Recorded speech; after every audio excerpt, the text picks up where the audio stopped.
नमस्कार, मैं बालकृष्ण मुले एक बार फिर हाजिर हूँ शहर के गलियारों में चल रही ताजा तरीन चर्चाओं के साथ। आइए सबसे पहले बात करते हैं दलों के सपनों की। मिशन 2013 को फतेह करना कांग्रेस और भाजपा दोनों ही दलों का सपना है। इस सपने को पूरा करने के लिए दोनों ही पार्टियां सब कुछ करने के लिए तैयार है, लेकिन इन चुनाव से पहले कांग्रेस का दिया एक विज्ञापन जमकर चर्चा का विषय बन उभर पड़ा है। जो भी विज्ञापन पढ़ रहा है वो बार बार एक ही बात सोच रहा है, क्या कोई इतना फेंकू भी हो सकता है? फेंकू नंबर 1 की चर्चा तो कांग्रेस अपने आरोपों में करती रही है, लेकिन अब कांग्रेस के दिए एक विज्ञापन ने फेंकू नंबर 2 को भी गांव हो या शहर दोनों के ही गलियारों में चर्चा में लाकर खड़ा कर दिया है। दरअसल ये चर्चा शुरू हुई है कांग्रेस के एक विज्ञापन के सुर्खियों में आने के साथ ही। इस विज्ञापन में सब कुछ इशारों में है, लेकिन जो भी इसे देख ध्यान से पढ़ रहा है वो सोचकर ही हैरान है और चर्चा करने को मजबूर। विज्ञापन की शुरुआत ही कुछ ऐसी की गई है, खुद भी झूठे विज्ञापन भी झूठा, जमकर मध्य प्रदेश को लूटा। यहाँ तक पढ़ने पर ये ऐड सामान्य विज्ञापन नजर आता है, लेकिन जैसे ही ये पढ़ा जाता है मामा ने झोंकी आंखों में रेत, विज्ञापन में दिखाए ईरान के खेत।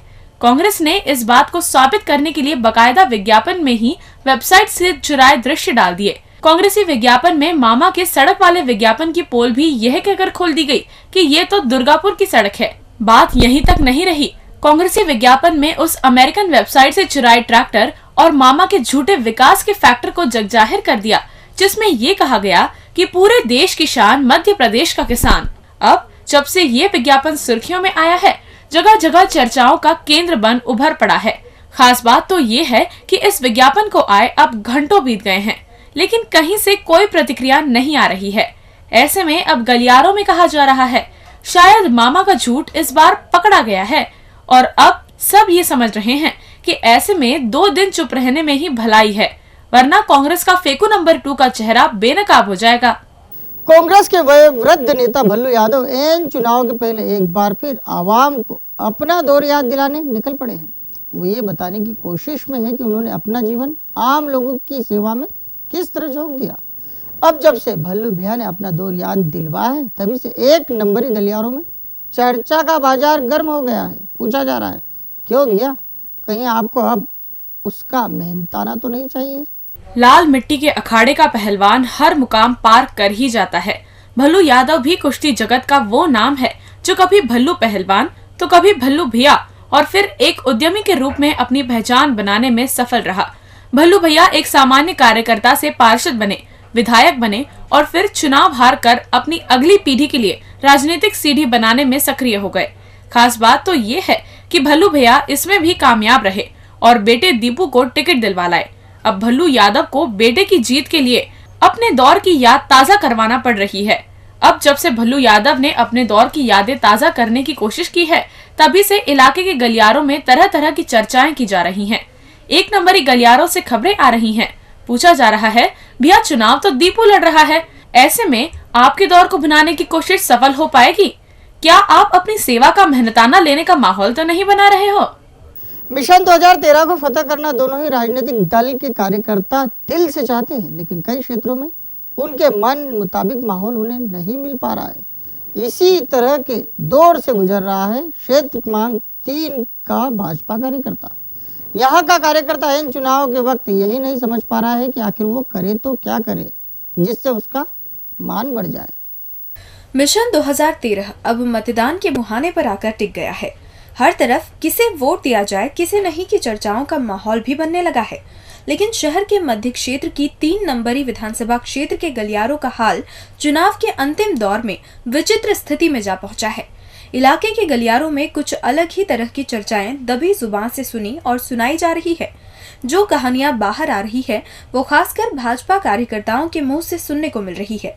कार्यकर्ता कह रहे हैं पता नहीं क्यों वो खुद को इस बार भी ठगा सा महसूस कर रहे हैं। उनका कहना है गोपी मैदान से दूर है और फिर बाहरी उम्मीदवार के रूप में उषा ठाकुर मैदान में है।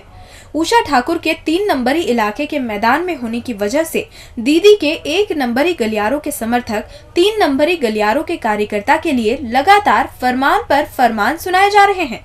कार्यकर्ता कह रहे हैं एन चुनाव के वक्त वो कुछ बोल भी नहीं पा रहे हैं, लेकिन बड़ी परेशानी में आ गए हैं। समझ नहीं आ रहा उनके इलाके में उन्हें क्या करना है। ये भी अब एक नंबरी समर्थक बताएंगे तो फिर उनकी सालों की मेहनत का आखिर क्या नतीजा।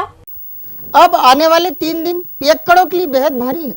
आदर्श आचार संहिता के चलते देशी विदेशी मदिरालय बंद रहेंगे। ये सुरसरी जैसे ही जिले भर के गलियारों में चली और पियक्कड़ों के कानों में पड़ी, कुछ ही घंटों में क्या गांव क्या शहर दोनों के गलियारों का माहौल बदल गया और सारे के सारे पियक्कड़ अपनी अपनी व्यवस्था में जुट गए। अति आवश्यक पेय की बात की जाए तो पानी के बाद दवा और उसके बाद दारू का नाम हर मुंह से सुना और सुनाया जाता है। प्रदेश में आदर्श आचार संहिता लगी हुई है और अब वो घड़ी भी आ गई है जब मतदान का कार्य निर्विघ्न रूप से संपन्न कराया जाना है। इसी बात को ध्यान में रखते हुए निर्वाचन आयोग के दिशा निर्देशों के तहत आगामी 3 दिनों के लिए देशी विदेशी मदिरालय पर ताले पड़ जाएंगे। ये सुरसुरी जैसे ही निर्वाचन कार्यालय के गलियारों से चली वैसे ही सबसे पहले पियक्कड़ों तक पहुंची। इस सुरसुरी ने पूरे जिले भर का माहौल बदल कर रख दिया। पियक्कड़ तो पियक्कड़, न पीने वालों तक खबर पहुंच गई, भाई व्यवस्था जुटा लो, 3 दिन तक बंद रहने वाली है। अब जो भी ये सुन रहा है वो हैरान है। कह रहा है हर कोई बगैर शराब का नाम लिए भी संदेशा भिजवा रहा है। और खास बात तो ये है कि पियक्कड़ को छोड़ो, हर व्यक्ति इस संदेशे को समझ रहा है और कह रहा है क्या बात है, बगैर नाम के भी सब कुछ समझ आ रहा है। कह रहा है 3 दिन नहीं मिलेगी, यानी शराब की दुकान बंद रहने वाली है, खरीद कर पटक लो, काम आएगी। और अंत में बात करते हैं फर्जीवाड़े की। पीएमटी फर्जीवाड़ा एक हाथ का खेल नहीं, ये बात हर जांच करता अफसर पहले से जानता और समझता है। लेकिन अब जिस तरह से इसी फर्जीवाड़े में डॉक्टर विनोद भंडारी की तलाश एसटीएफ ने हाथ धोकर करना शुरू कर दी, उसके बाद शहर के गलियारों से ही खबरें आ रही है। कहा जा रहा है क्या बात है, जांच तो सही दिशा में जा रही है। पीएमटी फर्जीवाड़े के उजागर होने के साथ ही समूचे प्रदेश की हर नजर इस फर्जीवाड़े पर आकर टिक गई है। मामला भले ही 2012 के छात्रों से मोटी रकम लेकर परीक्षा दिलवाने का हो, लेकिन वर्ष 2013 में खुला ये फर्जीवाड़े का मामला कईयों के लिए जेल की 4 दीवारें के दरवाजे खोलता ही जा रहा है।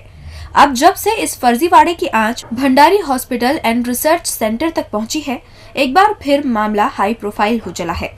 फर्जीवाड़ा यकायक ही सुर्खियों में छा सा गया है।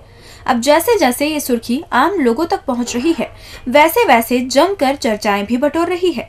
सबसे ज्यादा चौंकाने वाली बात आम लोगों को ये लग रही है कि क्या डॉक्टर विनोद भंडारी भी इस तरह के फर्जीवाड़े में कोई रोल रखते होंगे। आम लोगों का दिल गवारा नहीं कर रहा है, लेकिन तथ्य कुछ और ही कहानी बयां कर रहे हैं। पहले डॉक्टर भंडारी के सेंटर का जीएम यानी प्रदीप रघुवंशी का एसटीएफ की गिरफ्त में आना और अब सीधे यकायक डॉक्टर विनोद भंडारी का एसटीएफ को नहीं मिलना ढेर सारी कहानी बयां कर रहा है। अब जब से मामले में डॉक्टर भंडारी की पूछपरख हो रही है, तभी से हर कोई एक बात कर रहा है, क्या बात है यार, भंडारी साहब भी? नहीं यार, भरोसा नहीं हो रहा। डीजी न्यूज के खास कार्यक्रम गलियारों से को आप यूट्यूब पर भी देख सकते हैं। गलियारों से के आज के अंक में फिलहाल इतना ही। ताजा खबरों के लिए आप देखते रहिए डीजी न्यूज।